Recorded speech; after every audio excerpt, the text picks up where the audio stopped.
Haley, up next is our last session before lunch. I see people moving around. They're like ready for lunch, maybe. What are we talking about in this last session? We've gone from art to music to fashion. Now we're going to head back to blockchains. And we're going to try and understand better the emergence of decentralized trading. Eduardo Morrison Gomez, Binance's head of institutional sales in Emea and Latam, and his panel will guide us through how blockchain can directly connect traders. Now let's please give a warm welcome to Eduardo and his guests.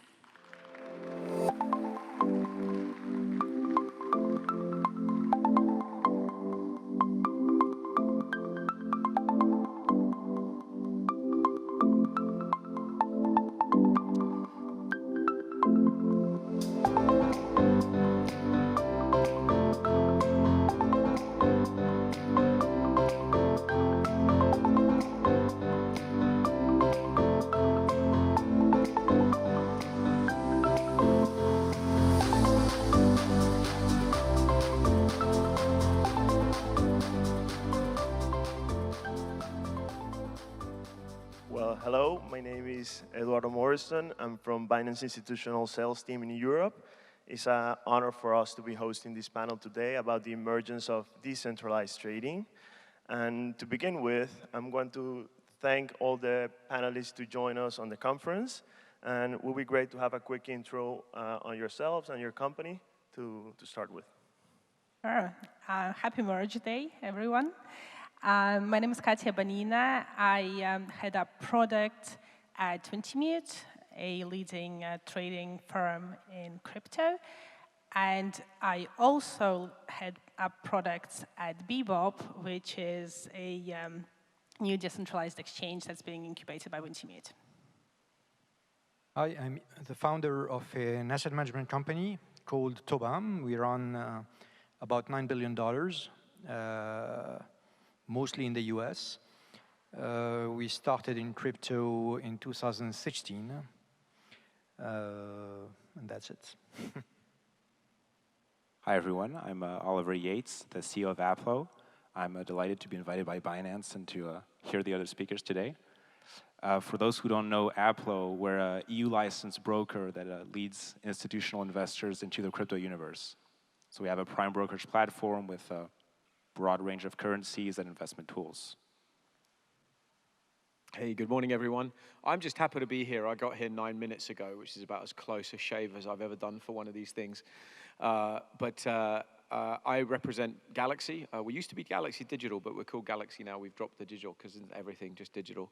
And we are a diversified global regulated financial services player. We do trading, we do asset management, we do venture, we do investment banking, and we do mining. Thank you, guys. So for the first question we have, so can you please lay the ground to the audience on how to understand the concepts of decentralized trading, DeFi, and how is your company participating in the space? We can begin with Katia.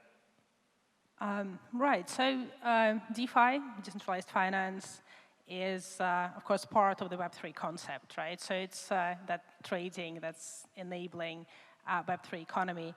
And, of course, in the simplest terms, it's the kind of the philosophy, I suppose, behind the blockchain that is embodied in DeFi, right? Where you remove the central counterparty and you live in this permissionless and censorship-resistant world where anyone can transact with anyone through a smart contract. And that is where you can be trustless, permissionless, and of course, that is where things like counterparty risk, for example, just or settlement risk get removed from the equation. Of course, from the Bebop perspective, we are building one of those decentralized exchanges. It will become a decentralized exchange aggregator where multiple liquidity sources, both from the automated market makers like Uniswap and private market makers like Wintermute, will provide liquidity that will be available, or is available right now actually, to our early whitelisted users through the interaction on the smart contracts. And so that is something that Wintermute is very invested in, obviously incubating this platform, because we believe that the future of decentralized trading is huge, and the pie will only grow. From Wintermute perspective, actually, it's one of the most active crypto trading firms in DeFi on many different levels. Wintermute provides direct private market making liquidity into DeFi platforms, existing platforms, and of course as well trades on AMMs, again, such as Unisushi and others across 5 different chains. Ultimately, there are other things that Wintermute does in DeFi, because the space is ever evolving. Yeah, Tim, it would be great to hear your thoughts on Galaxy. What are you guys doing on DeFi and decentralized trading? Yeah, well, we're a regulated. Our kind of whole angle is regulated institutional. So we're trying to be that bridge to get the large pool of institutional capital into this space somehow. So the way we look at it, and we'll talk more about both regulation and DEX versus SEXs a little bit later, but yeah, this is simply just another pool of assets, another pool of liquidity that we can tap into. What makes it interesting for us is we've got to be super careful how we do it. I think what's exciting and challenging at the same time about this decentralized pools of liquidity is it's not crystal clear how to do that from a regulatory perspective in every single jurisdiction, and we're trying to do it really from a gold standard perspective. But I can tell you what the goal is, and we're actively pursuing it, is if a large pension fund, if a large sovereign wealth fund, if a large hedge fund who traditionally is used to big liquidity risk transfer, I want 50 million, 100 million of something up, then we need to be able to stand behind that. Then we need to find a way to engage with DEXs that really supplements all the other pools of capital that we have.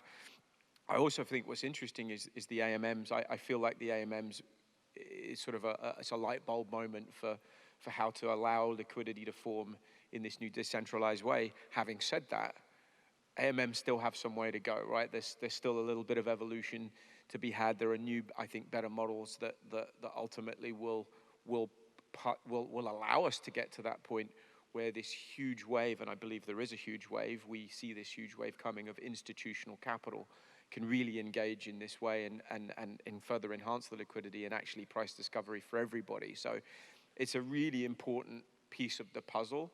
I'll finally add, we are one of the, a material market maker on Binance. We appreciate that partnership and that pool of capital, but we need to look at all of them, right? All these pools really, really matter in how they evolve. Thank you, Tim. So for the next question, I would like to ask first, Oliver, on how do you see the decentralized trading, environment impacting the future of crypto adoption as a whole, right? And a follow-up question would be, is this relevant mostly these days for retail audience or institutional investors also? So it's interesting because if you look at financial markets, I mean, up until very recently, in traditional finance, retail users were not participating directly in the markets. Like you didn't have your own New York Stock Exchange account. You would go through a broker, who would go through another broker, who would go through another broker, and then you'd end up touching the actual markets. And now look today with DeFi, you've got retail participants that are trading directly on these decentralized exchanges, matching against other retail participants or professional participants, and people don't realize sometimes how new and original that is compared to the way markets operate. So this, I think, is the biggest impact and will, of course, drive adoption, but then if you move towards institutional participants, I mean, today, the fact is liquidity is not sufficient on decentralized exchanges, and a lot of these institutional players, they're not necessarily looking to save like 1 or 2 basis points or to do something really fast. They're just looking to have something that can be traded in size, and so they'll generally go through a centralized exchange or a prime brokerage like Aplo, Galaxy, or a market maker like Wintermute. Thank you. Katia, I think that you guys are seeing a lot of this flow with the new initiative from Bebop. Can you mention retail domination, and what's your perspective on that angle? Yeah, I mean, definitely DeFi is dominated by retail, but I would actually, I call these markets much more prosumer markets. I mean, there are, I think, about 5.5 million wallets that have interacted with DeFi. You know, it's a very, even if for us it feels like the whole world is doing it, right? Because we're all doing it. It's a very small group of people worldwide, and obviously it's going to grow. But today it's a group of those in the know. And so I think it's kind of how crypto was a few years ago when people started trading on centralized exchanges, where they were excited, it was new, they would tell their friends. And I think that's what we see now in CeFi, how there's still a lot of retail flow, but more and more of institutions are coming. And I think that's what DeFi space really is just following that same path. But yeah, so kind of from building the product perspective, it's super exciting actually, because, you know, like I interact daily with our 10, 15,000 users on Discord, right? And the engagement, you know, the whole kind of community thing of crypto is not just marketing words. It's actually pretty true, and it's a very interesting market to build in and build for, and yeah, to get excited about the future too. But then, yeah, from the institution, I agree. From the institutional perspective, you know, the liquidity, that size that needs to be there is not necessarily always there. You know, simply because if you want to transact, for example, from Wintermute perspective with someone, you must hold that amount of funds there and settle immediately, right, through that smart contract. So, you know, even powerhouse players in DeFi, you know, only have this much inventory and this much size to deliver. So yeah, I think we'll need to see some evolution. I agree with Tim, and then the mechanisms of perhaps settlement, the mechanisms of trading through DeFi at size. Yves, on TOBAM, which is an international firm, you have offices in all over the world. Like, how are you seeing the DeFi interaction? Is engaging for your firm to trade right now or not? Can you comment on your activity? Yeah, I think you are absolutely right to highlight the geographical dimension. I believe that our experience is that North America and Europe really have completely different approach on the subject. I would say that if I wanted to summarize the way I perceive the market, I'm wondering whether European investors are not always losing time by trying to answer the question, is this innovation good or bad? Whereas the US usually approach an innovation by checking whether it works or it doesn't work. And if it works, they want to take advantage of it. And this is really, and you can't imagine how huge the difference of approach is from institutions in the US and institutions in Europe. I believe I don't know any institution in the US which is not invested already in crypto, either directly or at least, you know, via private equity deals. I don't know any of them. Whereas in Europe, generally speaking, it's really far from being the case. And the test they try to answer is, does it work or not? And if it works, how can I take advantage of it? And it's really something which is completely coherent with the job of an asset manager. We are not here to develop solutions. We are not here trying to understand the tech, etc. But we want to take advantage of some new vehicles that will allow our clients build an exposure to a new sector, if I may say so. Our approach to DeFi, you know, we always start with an investment thesis. So the first investment thesis we wrote, it was in 2016, it was about the Bitcoin. The second investment thesis that we wrote is about DeFi. And our approach to that is we believe that in fact a huge quantity of wealth has been accumulated into crypto. And whenever you have an accumulation of wealth, you need service for this wealth. And what's very funny, it is that the usual financial institution refused to serve this wealth. And when you have a need, and in front of the need you have a vacuum, you know that nature abhors vacuums, you will have directly an ecosystem that will grow in a random fashion with only one extremely wise organizer called Darwin that will try to fit the needs of the investors. What is the job of a banker? If you think about it from a conceptual point of view, the only job of a banker is to provide leverage. To whom would you provide leverage? To people that are already wealthy. And this is, in a way, what DeFi's first job is about trying to accomplish.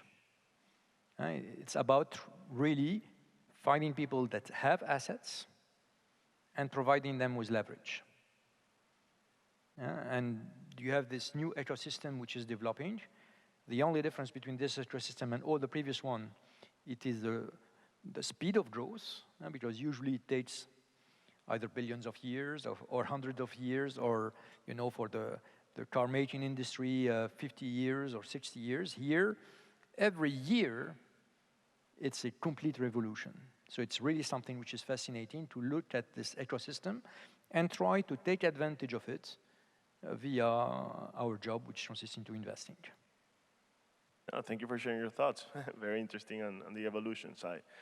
Well, the big elephant in the room, right? Like how decentralized exchanges and centralized exchanges like Binance can coexist.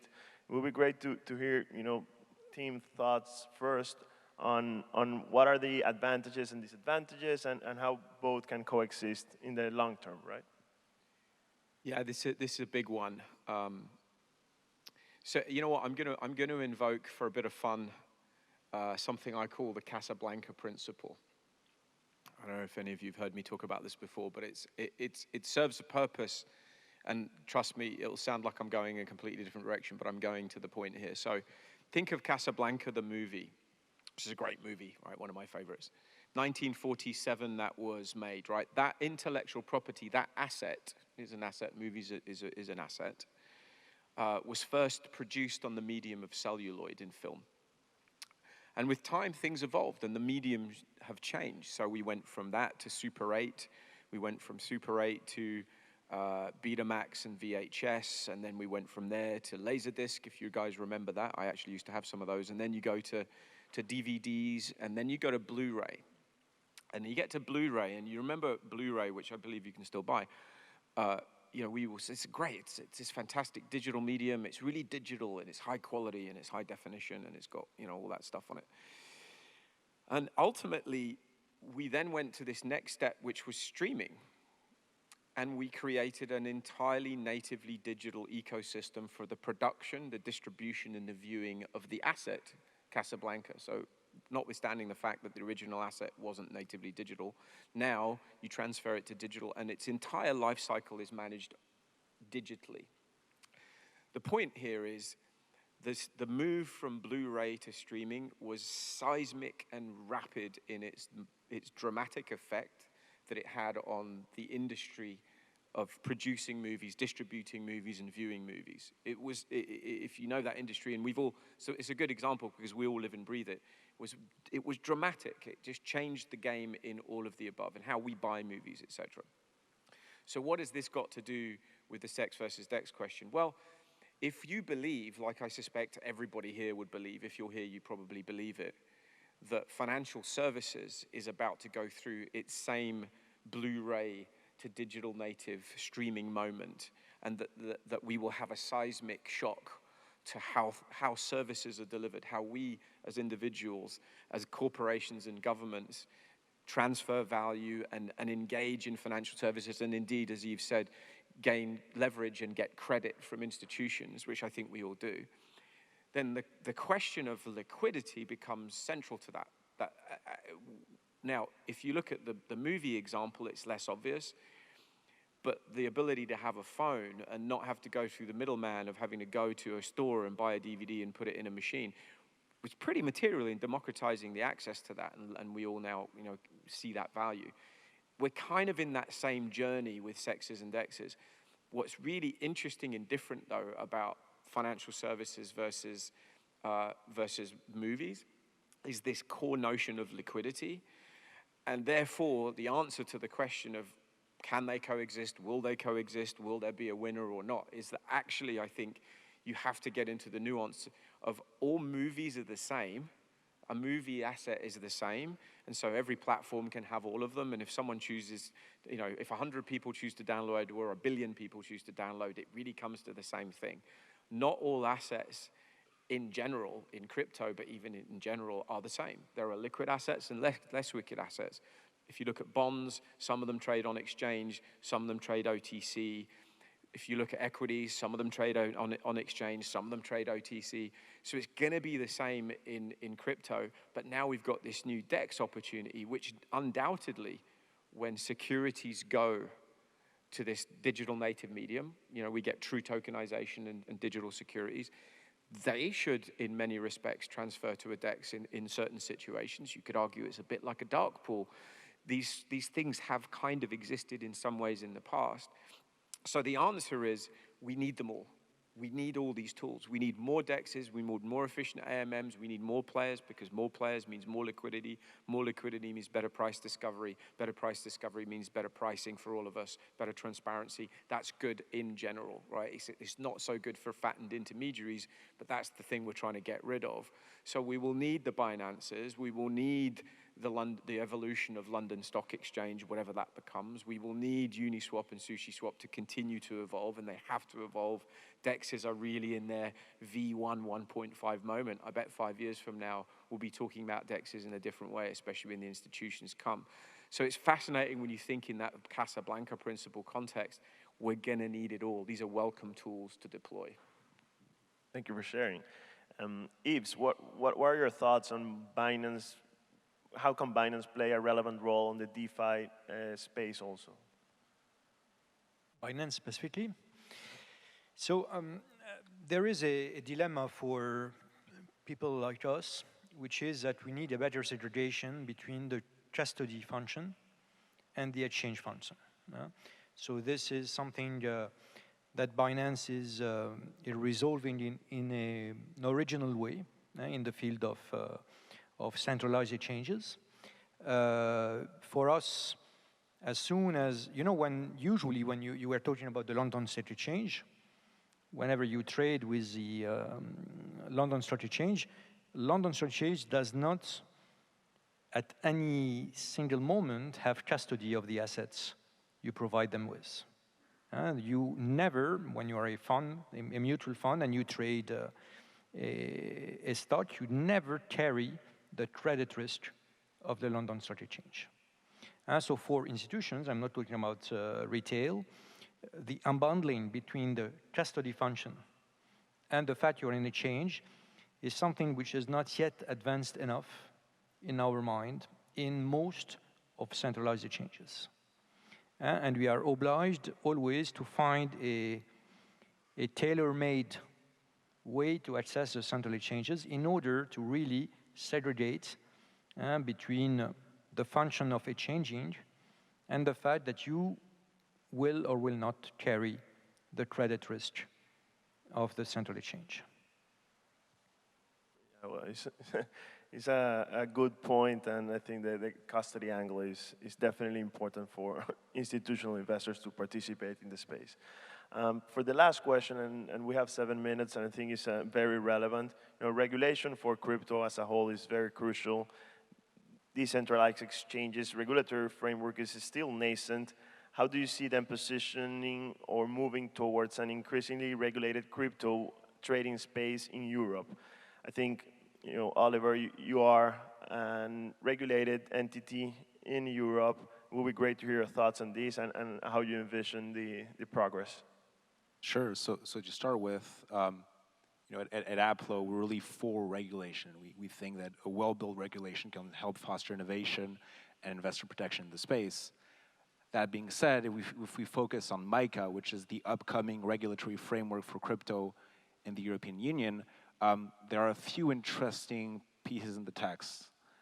The first one, there's been talks about limiting the transfer of stablecoin to $200 million per day for any specific stablecoin. Now, the issue with this is DEX trading, the base currency is stablecoin. You don't trade with euro or dollar, you trade with USDC, USDT, or something like that. And if you restrict it to $200 million per day for EU participants, that means that the overall volumes and liquidity from these participants will be much lower on decentralized exchanges. So that might be an issue. Another key piece of the text is how decentralized stablecoin emitters might have to register a legal entity in the European Union in order to distribute their stablecoins. Again, the issue with that is that many of these decentralized stablecoin players might not want to do it. And so those base currencies would not be available for retail participants. So that's another issue that's not directly DeFi in the text, but it still has an impact.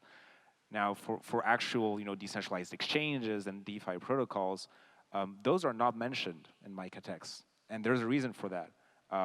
They were initially, but a lot of advocates in the crypto space pushed to have it removed so that it would help foster innovation from smaller players. And while that's a really good idea, it's a double-edged sword, because that means that since there's no mention of DeFi and DEXs in MiCA, there is still a chance that down the line, adverse regulation comes down, and maybe in a surprise mode, and that could hinder innovation from smaller players in that space. Thank you for sharing. Team, Galaxy is present in Europe, in the US, and all over the world. Like, how do you see the difference between Europe and the US, to be more specific, in the regulatory front for decentralized trading? Yeah, and Yves kind of touched on it. I agree with Yves. There's such different cultural approaches, and there's such different systems. I find that people who come from the US, and I spent 19 years there, really have to get their head around how it's done in Europe. It's just a different ball game in so many respects. So there are entirely different approaches. I think to be somewhat sanguine about it, you have to be balanced, right? On the one hand, and I think this is true just of the space that we're in, we've come so far. I mean, the merge today is just sort of like, wow, that was 4 years in the making. Look at that. We've another victory for all of us, and now we can move forward. But and you've got things like BlackRock, Coinbase. You've got these huge announcements that demonstrate, and there's just 2 examples, but there are so many, that we've come so far that the adoption is happening. There are hundreds of millions of people engaged in this space, millions of wallets, et cetera, billions and billions of volume. But on the other hand, we've got so far to go. There's so much left to be done, and one of the big areas is to get some level of harmonized, consistent regulatory framework, and until we have that, it's going to be a challenge for large pools of institutional capital to get involved. And I would argue it's also going to be difficult, because you rightly point out, I'm totally with you, like everyone often forgets the stablecoin element, like just cash, just representation of cash alone is still quite in sort of some debate, and that's the lifeblood of any kind of economy globally. How are we going to figure that out?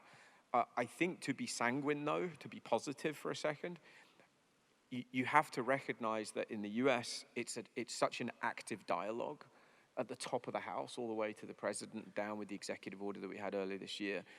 Now it's slow, and Gensler likes to kind of dig his heels on a whole bunch of stuff, and others.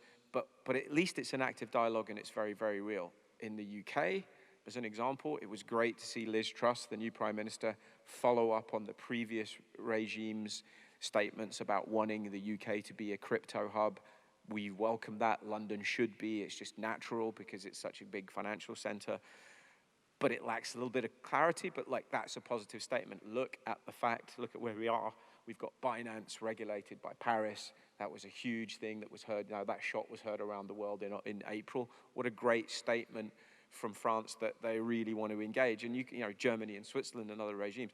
Actually, on balance, everyone's moving in the right direction. And I think that's a good thing. I think it's going to take a while, but hey, I'd rather be here than where we were 2 years ago. And by the way, I just want to try something cool. Is this going to work? Look at that. I'm going to take a picture of myself on the screen. No one will believe me otherwise. Thank you. Oh, thank you very much for all your comments. It's been great having you here, and yeah, enjoy the conference. Thank you.